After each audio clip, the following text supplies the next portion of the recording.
like that question is like something that I base people's like how I feel about Oh, really? that. That's your horoscope. That's my yeah, like that's my North Star.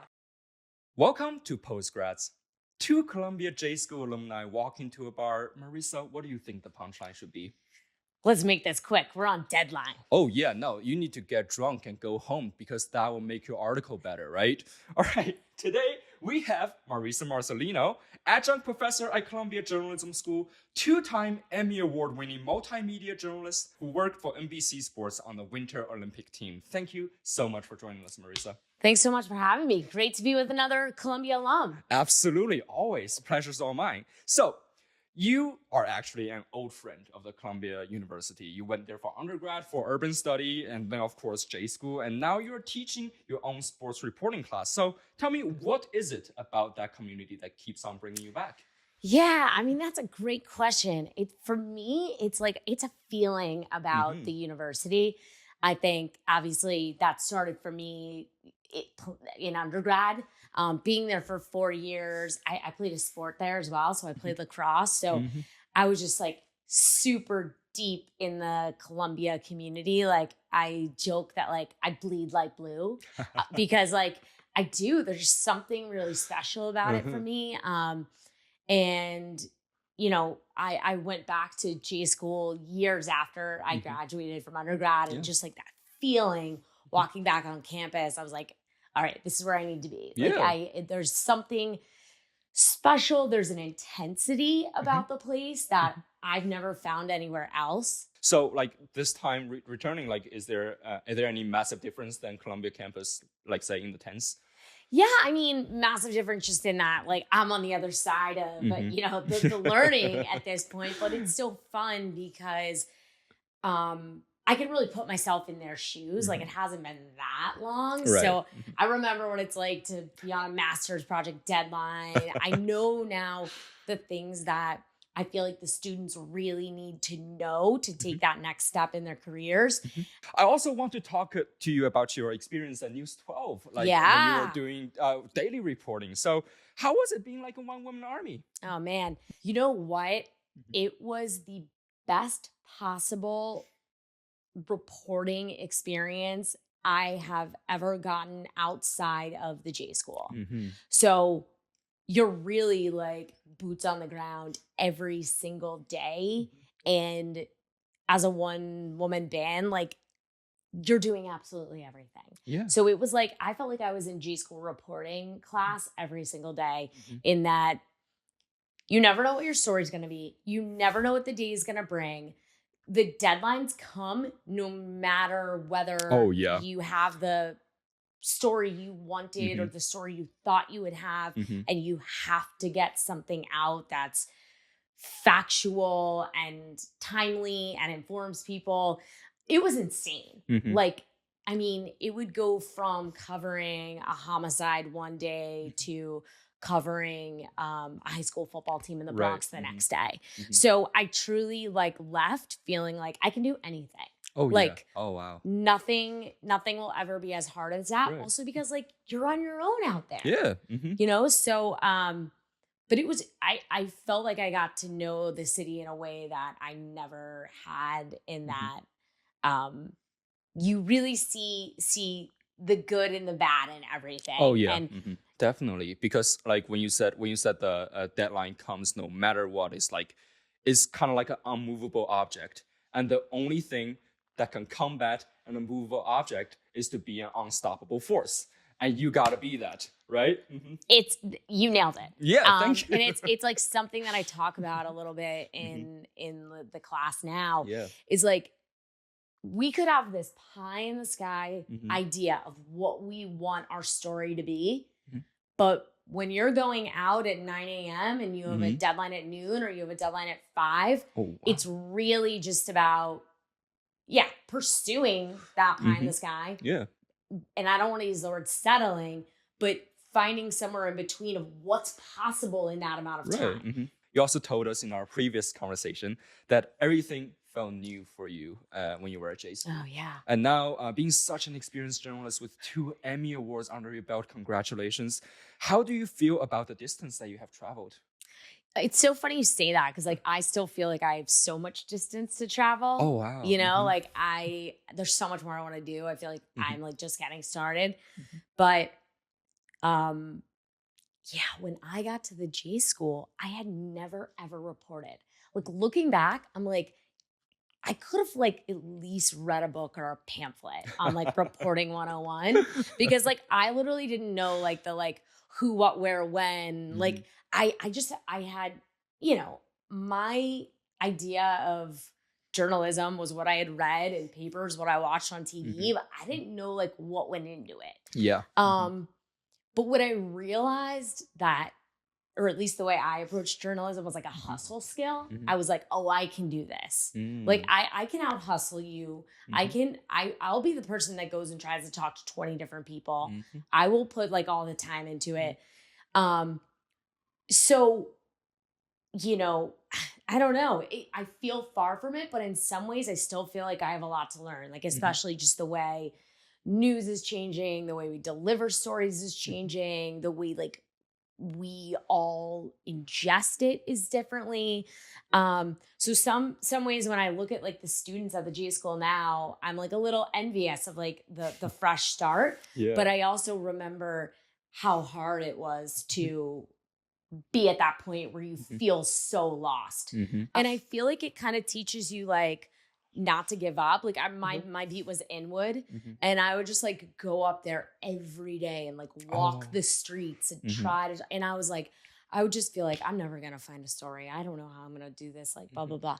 And you like realize that like the time you put in and you start to learn the neighborhood and you start to like know people and things. And I don't know, like there's no way to do it but doing it. And I feel like that is like what I really credit the J school with is like you're thrown into the fire. Yeah. And like if you can make it out, like you can do this career. And I think there's no better way. Yeah, and the best thing is they allow you to mess up. Yeah. My first story was terrible. I submitted it. My professor was like, okay, this is bad, but now we know how to get better.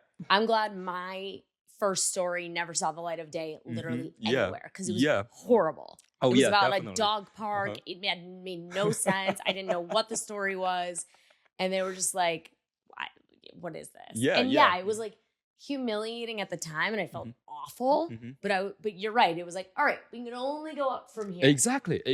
Yeah. So let's switch it up to sports. You told us before that you always wanted to be a sports reporter. Yeah. So do you think you're living your dream now?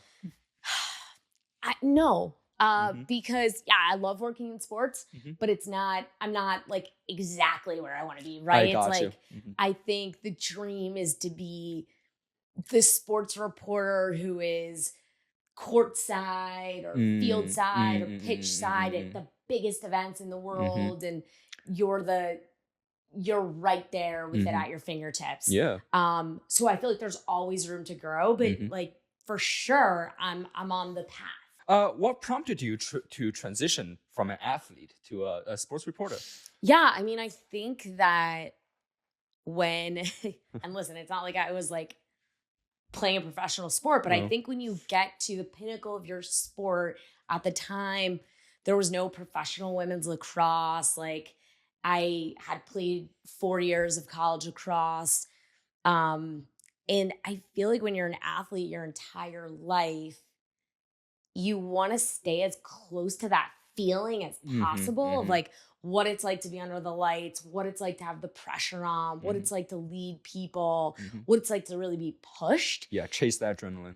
Exactly. Yeah. And I felt like the closest thing to that was being as close to either those athletes or those stories as possible and telling them. Yeah. And so, you know, it's actually like, I look back and it wasn't that thought out, but I'm like, wow, journalism really is like sports version 2. Oh yeah. Like it is like, A, it can sometimes be like a contact sport. Oh yeah, definitely. But B, like it takes every bit of energy. It takes every bit of adrenaline. A lot of times it's thankless. A lot of times you lose. Like you learn lessons on every single story that you go on, just like every single game, every single practice. So for me, looking back, I'm like, this was actually kind of perfect. So when you are interviewing an athlete that you are probably not too familiar with, or a sports game that you don't know too much about, like how do you usually go about preparing the interview? You know, I'm all about like doing the homework. So for this Olympics role that I was on, leading up to the games, I covered 3 sports: biathlon, cross country skiing, and hockey. During the games, I just covered hockey. Yeah. But in the lead up, there was actually a lot more biathlon and cross country skiing news because their World Cups were going on. I don't know about you, but like, I don't watch biathlon every day or cross country skiing or like had I ever covered them before. Right. So for me, it was like as soon as I knew what sports I was going to be covering, it was doing all the homework to familiarize myself so that if someone was reading my coverage, they would be like, oh, she knows what she's talking about. Like, yes, this is the expert I should be reading. But I think it's doing the homework. It's watching it. It's reading other coverage about it. It's reading about the athletes. It's interviewing them, even if it's not necessarily going anywhere. And not being afraid to ask the questions like, wait, so you ski and then you lay on the ground and shoot? Like, what? Like, where did this come from? And like, I think it's just not being afraid to put yourself out there. Yeah, absolutely. I actually researched a little bit about biathlon, like after just doing your profile, doing your research. And then I saw this tweet that I thought was hilarious. It was like Summer Olympics is like, who run the fastest, who jumped the highest? And then Winter Olympics be like, so you've been skiing for a while, here's your gun. So it's like, the Winter Olympics are insane. If you think about it, like Summer Olympics are like sports we all grew up playing, right? Like soccer, basketball, tennis. Winter Olympics is like, oh, you know how to ski? Go 9 times as fast as that. Jump off of this thing. Land, and then do this other thing. Like, it's like they are the most courageous, incredible athletes. Yeah, like, no, every sports look like a Red Bull ad. It's right. Like, it's crazy. Right. It's like the X Games. So now you're also an adjunct professor teaching a class on sports video reporting. So how are the classes going? Classes are great. This is the first time the G School has ever had a video sports class. So what we did is we assigned each student in our class a Columbia sports team as their beat. So for example, women's lacrosse, we have a student covering women's lacrosse. So she's kind of like embedded herself for the semester. Yeah. She goes to practices, she goes to games. Sometimes she's on the bus, she sits in on coaches' meetings. Yeah. And then they turn pieces every week that are either, game stories of a game that happened, features, trying out the workouts, day in the life, and it's all one-man band. Oh yeah. Wow. So it's giving them that real world experience that they might not have had before they left. And so it's been really fun, like getting to get this off the ground. And a lot of the students in the class are part of the reason it's off the ground, which is really cool. Yeah. So we're having a lot of fun with it. Absolutely. Yeah. So according to Professor Marcellino, what are some of the most essential things that you need to know, you need to learn in sports reporting? Oh man. Listen, sports is a lot, right? Like, especially games, like no matter what you're covering, they're lasting like 3-4 hours. You're getting there at least 2 hours before, 2 hours after. Like, yes, it is super fun to cover sports and say that that's your job. Like sometimes it's like we work in like a candy store, but there's also a lot of time and effort you have to put in. And also just like absorbing everything that's going on, right? Like listening to how the coaches and the players talk, listening to how they interact, like picking up on body language. And I think it's also putting in the time with the team, right? So like they're going to be so much more willing to talk to you on game day after they win or lose if they saw you at practice, putting in the work to know the sport, the team, the history, put in the hours there and also put in the hours ahead of time so that when you show up and talk to the coach, you're not just like, so like, how'd you pull off that win today? And it's a little more in depth so that like you get better answers and better stories. And they want to talk to you. I think that's what we want. Amazing. Yeah. So now we are entering a section of the interview called Rapid Fire Questions. Yes. I love it. Talk about adrenaline. Let's do this. Let's do it. So lacrosse is making a return to Summer Olympics. Oof. What is one other sport that you wish to see a bigger representation in the professional league? I got to tell you, I'm loving flag football. Flag football. Okay. Okay. And a fun fact. Yeah. Colombia's football team is having a girls flag football camp. Oh, that's awesome. This summer for the first time, which I think shows how crazy the growth of that sport is. Right. But I think flag football is super cool. Like, I would have loved to have played that. Yeah, no, definitely. I don't know if you have any athlete like posters in your childhood bedroom, but for the sake of a question, who would be on your wall? Oh, did I? And it was plastered. Michael Jordan. Michael Jordan. Okay, that probably answers a question later, but we will see. Okay. So, aside from your own, pitch me one more class that you'd like to see in Columbia J School. Wow. Okay. I would like to see a sports beat reporting from day one and have it be writing, video, and social. Gotcha. So like the way that, we had reporting for a whole semester. Right. Like you're in it every day for an entire semester, and you're churning a mix of breaking news stories, feature stories in multimedia format. I see. So it's like kind of like a sports track almost. A sports track. Yeah, exactly. That's fantastic. Yeah, no, because every news site has a sports section, so why not? Yeah. So, what are some reporting projects of yours that you're the most proud of? I love working on the Olympics just because I love the stories. Like, they're the most incredible, and I hate to use the word inspiring because it's overused, but like athletes that you may have never heard of. We were just talking about in that some of the most insane sports that you may never see. Yeah. My producer asked me to cut out this question, but I'm so curious that I have to ask wait. LeBron or Jordan. Oh my God. I am so Jordan that it is so like that question is like something that I base people's like how I feel about that. Really? That's your horoscope. That's my that's my North Star. And let's talk about Winter Olympics. Last conversation, you were just starting to cover the Winter Olympics, Milan, Cortina, and now it has already passed. The season already passed. So, what were you reporting during the Olympics, and what was it like? Okay, so during the games, our entire editorial for digital, our entire operation was in Stamford, Connecticut. So I was there for a month covering hockey, men's and women's, and now sled hockey, all won gold for the men's and women's in overtime. Oh yeah. Like you couldn't have scripted it better. Oh yeah. It was like watching Jordan in the 90s, Yeah, it made the story so fun to write and fun to tell, right? When your storylines actually come true and you can actually use them. And, especially on the women's side, I'd interviewed so many of the women's hockey players leading up.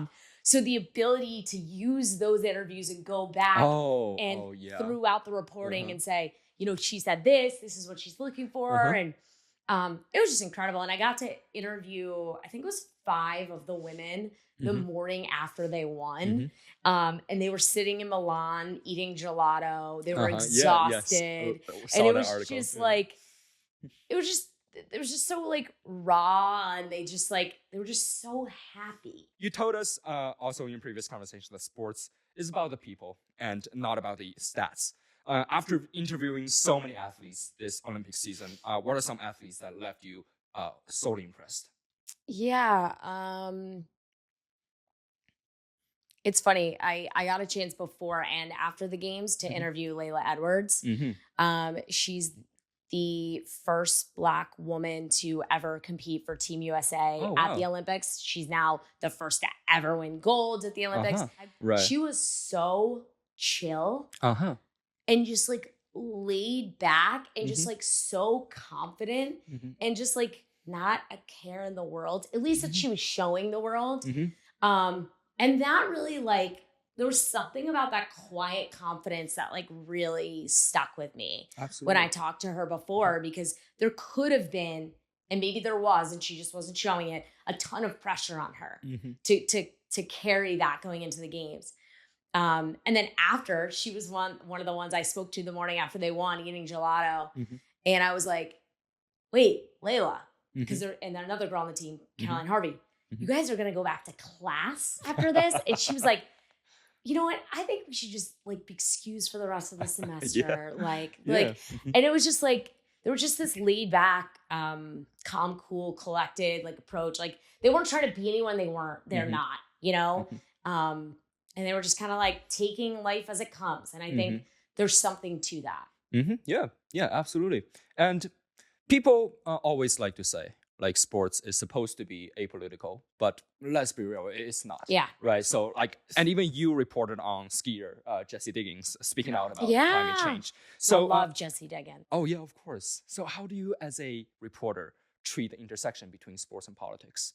I mean, I think if the story arises, then you need to cover it. Like, but I will say there are certain athletes that won't go there, which is fine. Yeah, which is fine. But like some athletes, which I've noticed kind of in this new generation, they want to go there. So Jessie Diggins and Gus Schumacher, he won a medal at the Olympics for cross-country skiing. They're both really big into climate change activism. And I did a story on him as well. Yeah.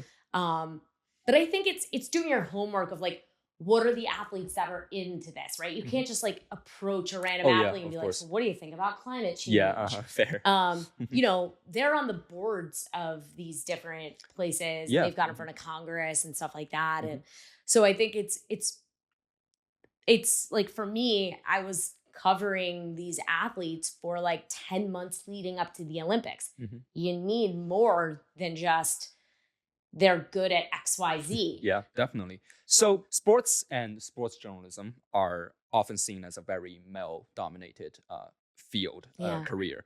And now with the rise for women's sports and more interest and coverage on female athletes. So what do you see in the future for women in this industry? You know, a lot of times there's been that feeling in sports, if you didn't play it, you shouldn't be covering it. Yeah. That was like an old school kind of way of looking at it. But now that's changing. But also, who better to cover women's sports than women? Right? Oh, yeah. No, of course. And so you're starting to see a lot of different places not only putting out, you know, women's sports newsletters, there's, you know, different leagues that are unrivaled. And but I think we're gonna see a big change in the next 20 years. Definitely. For me, I thought like the turning point was when Caitlin Clark was starting to make headlines, and I was like, WNBA making headlines. I think that's a good sign, right? Yeah, totally. And you know, if you listen to any of like the WNBA like executives talk, and they're like, all right, you're seeing Caitlin Clark now, but this is 20 years in the making of us developing and pushing and getting people to pay attention. So you're right in that, you know, it's like those actors where all of a sudden like we think it's all of a sudden they won an Oscar and they've been in little movies we've never heard of for the last 20 years. Yeah. I think it's the same thing with WNBA. There have been so many people, players, coaches, advocates behind it that have gotten it to here. And I think now they're starting to see the benefits and it's just going to grow exponentially. Yeah, absolutely. Yeah, definitely. So with the 2028 Los Angeles Summer Olympics on the horizon, are you also manifesting that you will be reporting on the Olympics team? You betcha. You know me all too well. Yeah. Like, yeah. I mean, pie in the sky. I am, like I said, I'm doing some work for Golf Channel right now. Yeah. And so like pie in the sky, I would like to be reporting on lacrosse and golf at the Olympics. Definitely. I would love to be a sideline reporter for lacrosse. Yeah. I just think it's going to be so cool. It's on the biggest stage. Definitely. And Olympics like here in the US, it's going to be amazing. Yeah. Oh yeah. and just it'll be interesting to see like how this Los Angeles is transformed, and we'll be like the center of everything. Definitely. And I feel like, especially with a domestic Olympics, I'm hoping a lot more reporting is on site. Oh yeah. So yeah, that's the hope. I shouldn't even say hope. That's the goal. I will be at LA. Definitely. 2028 reporting. I'll keep my fingers crossed. Oh, listen, we'll do a podcast there. Definitely. All right, let's do that. That'd be awesome. Yeah. Hell yeah. So, end of the show, monologue. So, let's say in 2028, you are at LA at the stadium, reporting on site. What would you say to the Marisa Marcellino there to encourage her? I would just say like don't stop fighting. And I know some people might be like, what do you mean fighting? Like this industry's tough, and you have to claw for every single thing that you get. And I there are days that I'm sure we all have where you're like, I don't know if I can keep fighting. Like maybe I'll just do that role or do this role, or not that there's any small role, right? But you always want that dream thing. And so she already knows this, but I would just say, don't stop fighting. Like you got this. If anybody's got this, you got this. Yeah. Be that unstoppable force. Be that unstoppable force. So real. We're going back full circle. Exactly. Yeah. And thank you so much. Oh my Marisa. gosh. This has been such a pleasure. My pleasure. Completely. Always amazing to be with another Columbia alum. Of course. Thank you. And that's Marisa Marcellino. And stay tuned.